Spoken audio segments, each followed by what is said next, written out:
Breaking news Hyderabad బాచుపల్లిలోని VNR విజ్ఞాన జ్యోతి BTech విద్యార్థిని అత్యాచారం కేసు విచారణ కొనసాగుతోంది. పోలీసుల అదుపులో ప్రధాన నిందితులున్నారు. ఇందులో రెండు ప్రధానమైన అంశాలున్నట్టు గుర్తించారు. అందులో ఒకటి అత్యాచారం కాగా మరొకటి డ్రగ్ జాకెట్. నేడు రెండో నిందితుడి విచారణ కూడా జరగబోతోంది. ఆశీష్ ప్రవీణ్ పలుమార్లు అత్యాచారం చేసినట్టు ఫిర్యాదు చేశారు విద్యార్థిని తల్లి. అయితే వీరు విద్యార్థినికి డ్రగ్ చాక్లెట్లు తినిపించి మరీ అత్యాచారం చేసినట్టు గుర్తించారు.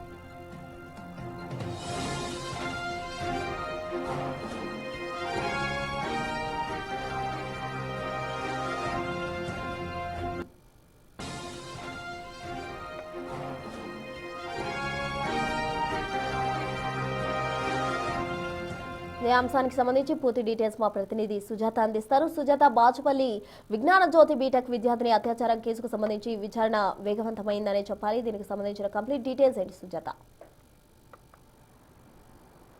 ప్రసన్న విఎన్ఆర్ విజ్ఞాన జ్యోతి కళాశాలలో బీటెక్ చదువుతున్నటువంటి విద్యార్థినిపై పలుమార్లు అత్యాచారం జరిగినట్లు బాచుపల్లి పోలీసులకి 26వ తారీఖున బాధితురాలి తల్లి ఫిర్యాదు చేసింది. అయితే పోలీసులు నిర్లక్ష్యం వహిస్తున్నారు. బాధితురాలు ఇచ్చినటువంటి ఫిర్యాదు మేరకు ఆ నిందితుడిని అదుపులోకి తీసుకోలేదు అని చెప్పేసి బిగ్ టీవీని అప్రోచ్ అయింది. బిగ్ టీవీని అప్రోచ్ అయిన తర్వాత తన తల్లి అదేవిధంగా బాధితురాల ఆవేదన ప్రతి ఒక్కరిని కూడా కలిచివేసింది. ఎందుకంటే దాదాపు 1.5 year నుంచి పలుమార్లు తన కూతురి మీద అత్యాచారం చేసినట్లు బాధితుడు ఆశీష్ అయినా పోలీసులు అదుపులోకి తీసుకోలేదు, మాకు ఎక్కడ న్యాయం జరుగుతుంది అని చెప్పేసి బిగ్ టీవీని అప్రోచ్ అయ్యామని చెప్పేసి వాళ్ళు చెప్పేటువంటి మాటలను అందరినీ కూడా ఆలోచింపజేసింది. అలా పోలీసులు అంటే బిగ్ టీవీ వరుస కథనాలు ప్రచురించడం, బాధితురాలు తల్లి బాధితురాలు బిగ్ టీవీని ఆశ్రయించడంతో పోలీసులు కేసు నమోదు చేసుకున్నారు. అంటే 26వ తారీఖున కంప్లైంట్ ఇచ్చారు. 3 రోజుల పాటు 27, 28, 1, 2 అంటే దాదాపు 4 రోజుల పాటు కూడా ఆశీష్ని అదుపులోకి తీసుకోలేదు. కేవలం కేసుని నీరుగార్చే ప్రయత్నం చేశారు అని చెప్పి తల్లి ఆరోపణలు చేసింది. అయితే నిన్న బిగ్ టీవీ కథనాన్ని ప్రచురించిన తర్వాత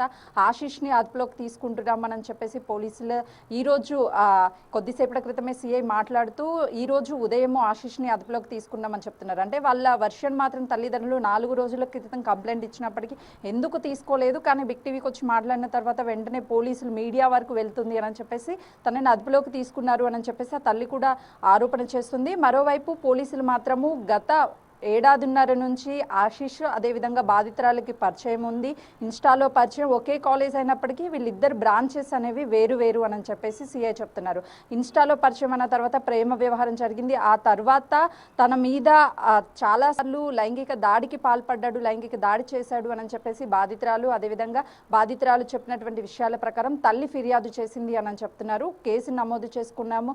దాదాపు 4 గంటలకు పైగానే ఆశీష్ని విచారించాము. అయితే ప్రధానంగా ఇక్కడ 2 విషయాలు కూడా ఆశీష్ తన మీద అత్యాచారం చేయడంతో పాటు తన ఫ్రెండ్ని కూడా ఇన్వాల్వ్ చేసి లైంగికంగా బాధితురాల మీద అనేక సార్లు లైంగిక దాడికి పాల్పడే విధంగా అరెస్ట్ చేశారు అని చెప్పేసి బాధితురాలు తల్లి ఇచ్చినటువంటి ఫిర్యాదు మేరకు కేసు నమోదు చేశామని చెప్తున్నారు. ఆశీష్ మాత్రమే అదుపులో ఉన్నాడు. తను అత్యాచారం చేసినటువంటి ఆశీష్ని ఈరోజు రిమాండ్కి పంపించే అవకాశం కూడా కనిపిస్తుంది. కోర్టులో ప్రొడ్యూస్ చేసిన తర్వాత రిమాండ్కి పంపిస్తారు. అయితే ప్రవీణ్ మాత్రం పరారీలో ఉన్నాడు. ప్రవీణ్ ఆచూకీ కోసము గాలింపు చర్యలు ముమ్మరం చేశామని చెప్తున్నారు. ఆశీష్ కాలేజ్కి సంబంధించి అంటే ఒకే కాలేజీ సేమ్ ఇయర్కి సంబంధించినటువంటి వాడు, కానీ ప్రవీణ్ అనే వ్యక్తి ఆశీష్ ఫ్రెండ్ మధ్యవర్తిగా కేవలం పరిచయం చేశారు. ప్రవీణ్ని పరిచయం చేశాడు. ఆ తర్వాత ప్రవీణ్ కూడా లైంగిక దాడికి పాల్పడ్డాడు అని చెప్పేసి తల్లి ఫిర్యాదు చేసిందని చెప్తున్నారు. అంటే 1.5 year నుంచి ఆ బాధితురాలు ఎంత మనోవేదనకి గురి అయి ఉంటుంది. అటు కుటుంబ సభ్యులకి చెప్పుకోలేదు, ఫ్రెండ్స్కి చెప్పలేదు. కాలేజ్లో చదువుతున్నటువంటి మేనేజ్మెంట్కి అంటే ప్రిన్సిపాల్కి చెప్పినప్పుడు చాలా ఈజీగా ఇందులో ఏముంది అనుకున్నాడో లేదు అని అంటే ఎవరికి ఏమైతే నాకేంటి అని స్వార్థంగా ఆలోచించాడో తెలియదు. కానీ బాధితురాలు నేను ప్రిన్సిపాల్కి చెప్పినా అయినా కూడా క్లాస్ రూమ్లో నా మీద అత్యాచారం చేశాడు ఆశీష్ అని చెప్పినా వాళ్ళు చాలా లైట్గా తీసుకున్నారు, దాన్ని పట్టించుకోలేదు అని చెప్పేసి తను మాట్లాడే ప్రతి ఒక్క మాట అనేది ఎంతగా ఆలోచింపజేస్తుందంటే కాలేజ్కి స్కూల్స్కి వెళ్ళేది చాలా సెక్యూర్ కోసం వెళ్తారు. అక్కడ ఉన్నటువంటి వాళ్ళు తల్లిదండ్రుల రోల్ని పోషిస్తారు. అంటే పిల్లలు ఇంట్లో కంటే స్కూలు కాలేజెస్లోనే ఎక్కువ టైం స్పెండ్ చేస్తారు కాబట్టి వాళ్ళ బాగోగులు అసలు ఏం జరుగుతుంది కాలేజ్లో, పిల్లలు ఎలా చదువుతున్నారు, పిల్లల బిహేవియర్ ఎలా ఉంది, ఇలాంటివన్నీ కూడా చూసుకోవాల్సినటువంటి బాధ్యత ఆ కాలేజ్లో ఉన్నటువంటి టీచర్స్ కావచ్చు, ప్రిన్సిపాల్, మేనేజ్మెంట్ మీద ఉంటుంది. కానీ వాళ్ళు అంతా నిర్లక్ష్యంగా సమాధానం చెప్పారు అని బాధితురాలు చెప్తుంది అని అంటే ఇంకా ఎక్కడ సేఫ్టీ ఉంది? రోడ్ల మీద ఆడపిల్లలకి సేఫ్టీ లేదు, కాలేజెస్ స్కూల్స్లో లేదు అని అంటే ఇంకెక్కడికి వెళ్ళాలి మేము అని చెప్పేసి ఆ అమ్మాయి ప్రతి ఒక్క మాట తన ఆవేదన అంటే 1.5 year నుంచి ఎంత టార్చర్గా, ఎంత మానసిక మనోవేదనకి గురి అయ్యి మాట్లాడుతుంది అనేది కూడా చాలా స్పష్టంగా ప్రతి ఒక్కరికి అర్థమవుతుంది. ప్రస్తుతానికి పోలీసులు అమ్మాయి స్టేట్మెంట్ని రికార్డ్ చేశామని చెప్తున్నారు. ఆర్సీ స్టేట్మెంట్ని కూడా రికార్డ్ చేశారు కాబట్టి ఫోన్కి సంబంధించి నిజంగానే వీళ్ళిద్దరూ ఇన్స్టాలో పరిచయం ఏర్పడిందా, తర్వాత వీళ్ళ మధ్య ఎలాంటి డిస్కషన్ నడిచింది అనేది కూడా అంతా ఫోన్లో ఉంటుంది. ఫోన్ని కూడా సీజ్ చేశారు. దాన్ని ఫోరెన్సిక్ పంపించిన తర్వాత వీళ్ళిద్దరి మధ్య ఎలాంటి ట్రాన్సాక్షన్స్ మనీ వైజ్గా కావచ్చు, అదేవిధంగా చాటింగ్స్ ఈ రెండూ జరిగాయి అనేది కూడా పోలీసులు అప్పుడు మాత్రమే బయటకు వస్తుంది అని చెప్తున్నారు. ఆ తర్వాత ప్రధానంగా డార్క్ వెబ్లో ఒక చాక్లెట్ని అంటే ఆ చాక్లెట్ తినంగానే కొంత మత్తులోకి వెళ్ళడం, అదేవిధంగా హార్మోన్స్ అనేది కొంత మేరకు చేంజెస్ అవ్వడం, ఇవన్నీ కూడా గురవుతాయి. అప్పుడు ఎదుటి వ్యక్తులు చెప్పినట్లుగా వాళ్ళు నడుచుకుంటూ ఉంటారు. అలాంటి చాక్లెట్స్నే బాధితురాలకి తినిపించాడు ఆశీష్ అని చెప్తున్నారు. అంటే కేవలం 1-2 రోజుల్లో జరిగినటువంటి విషయం కాదు, దాదాపు 1.5 yearలో జరిగింది అని అంటే ఆశీష్కి ఎంత నెట్వర్క్ ఉండి ఉంటుంది అనేది కూడా చాలా క్లియర్ కట్గా కనిపిస్తుంది. ఒకవైపు ఆశీష్ డార్క్ వెబ్లో చాక్లెట్స్ని కొనుగోలు చేశాడు, ఆ చాక్లెట్స్ని బాధితురాలకి తినిపించాడు అని అంటే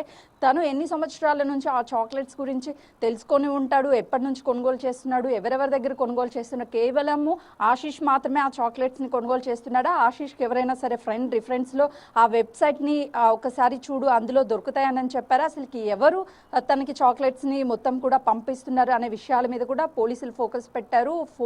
ఫోరెన్సిక్ పంపించారు కాబట్టి ఆ రిపోర్ట్ వచ్చిన తర్వాత అందులో తను వాడేటువంటి వెబ్సైట్ ఏంటి, ఏ వెబ్సైట్ నుండి చాక్లెట్లు కొనుగోలు చేశాడు, ఎన్ని చాక్లెట్లను కొనుగోలు చేశాడు, చాక్లెట్ కొనుగోలు చేసినటువంటి వాటిని కేవలం ఆశీష్ మాత్రమే వాడాడా, లేకపోతే మిగతా వాళ్ళు ఎవరికైనా సరే ఇవి ఇచ్చాడా అనే విషయాలు కూడా వెలుగులోకి వచ్చే అవకాశం ఉంటుంది. అయితే ఇక్కడ ఆ చాక్లెట్స్ అనేవి డ్రగ్కి సంబంధించినటువంటి అంటే మత్తునిచ్చేటువంటి చాక్లెట్స్ కాబట్టి పోలీసులు అనుమానిస్తున్నారు. బాధితురాలు ఇచ్చినటువంటి ఫిర్యాదు మేరకు ఈ విషయాలన్నీ కూడా బయటికి రావాలి అని అంటే ఆశీష్ స్టేట్మెంట్ని రికార్డ్ చేశారు కాబట్టి ప్రవీణ్ స్టేట్మెంట్ని రికార్డ్ చేసిన తర్వాత అన్ని విషయాలు కూడా వెలుగులోకి వచ్చే అవకాశం ఉంటుంది.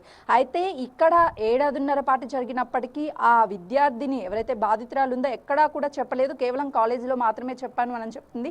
ఈ ఘటన జరగక ముందు పోలీసులకి ఫిర్యాదు ఇవ్వక ముందు ఒక 10 days బ్యాక్ ఇంట్లో సూసైడ్ అటెంప్ట్ చేసుకోవడము, ఆ బాధితురాలు వాళ్ళ అమ్మమ్మ ఇంట్లో ఉంటుంది, తల్లిదండ్రులు దూరంగా ఉంటారు.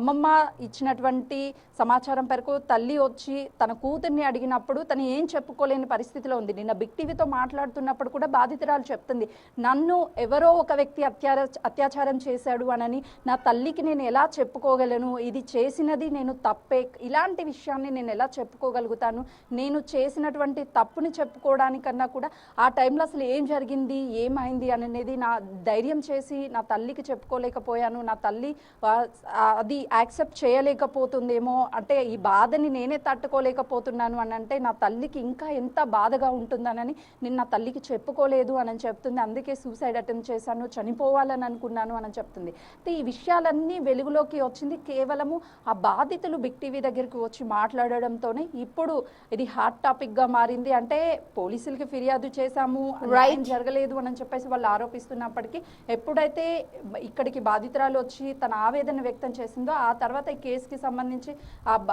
ఎవరైతే నిందితుడు ఉన్నారో నిందితుడిని అదుపులోకి తీసుకున్నారు, విచారించారు. మరొక నిందితుడిని కూడా అదుపులోకి తీసుకుంటే అసలు ఓవరాల్గా ఏం జరిగిందన్న విషయాలు వెలుగులోకి వచ్చే అవకాశం ఉంటుంది. ఆశీష్ని మరికొద్దిసేపట్లోనే కోర్టులో ప్రొడ్యూస్ చేసి రిమాండ్కి పంపించనున్నారు బాచుపల్లి పోలీసులు. ప్రస్తుతం థ్యాంక్ యూ సుజాత. విషయం తెలిసింది మాకు. ఫస్ట్ పాప ఈ ఆశీష్ తనే గురించి చెప్పలా, ఫస్ట్ తిని గురించే చెప్పింది. ఎవరైతే సెకండ్ అటెంప్ట్గా చేసిన అతను ఉన్నాడు అతని గురించి చెప్పింది, ప్రవీణ్ అనే అతని గురించి చెప్పింది. నేను కాలేజీకి వెళ్ళాను, నేను తెలిసిన వెంబడినే కాలేజీకి వెళ్ళిపోయి